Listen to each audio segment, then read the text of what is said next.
Unfortunately, there are many examples of God's people disobeying his commands for their life and sometimes even openly defying his commands.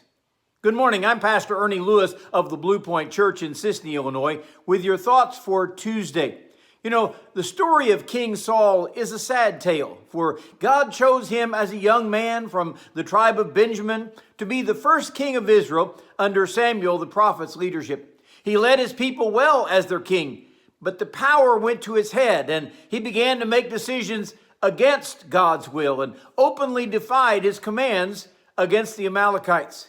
You see, since Amalek and his people had ambushed the Israelites on their trek from Egypt to the Promised Land, God gave a command to Saul to utterly destroy these people.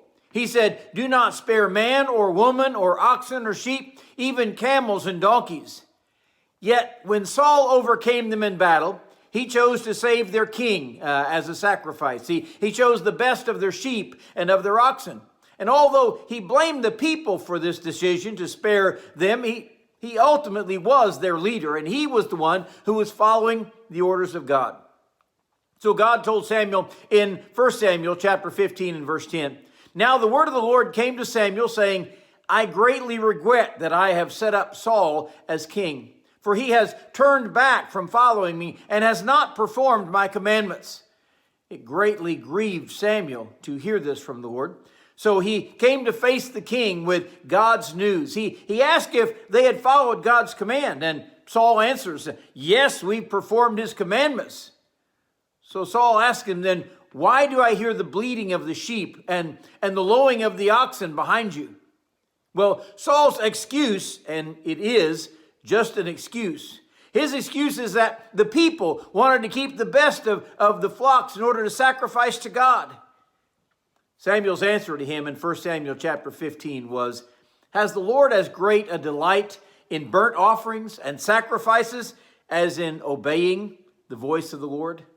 Behold, to obey is better than sacrifice, and to heed than the fat of rams." You see, nothing is greater in God's eyes than obeying his voice and doing his will for our lives.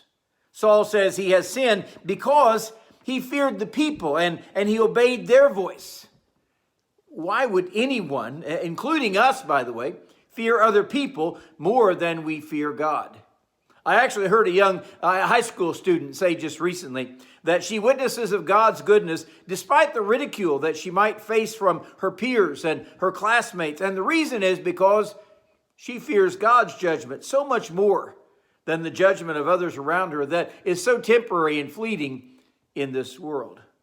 What is keeping us today from obeying God and his commands for our life? Saul not only was disobedient, he was a terrible leader. He was a terrible example who led Israel away from obeying God. James actually tells us in James 4:17, "To him that knows to do good and does not do it, it is sin."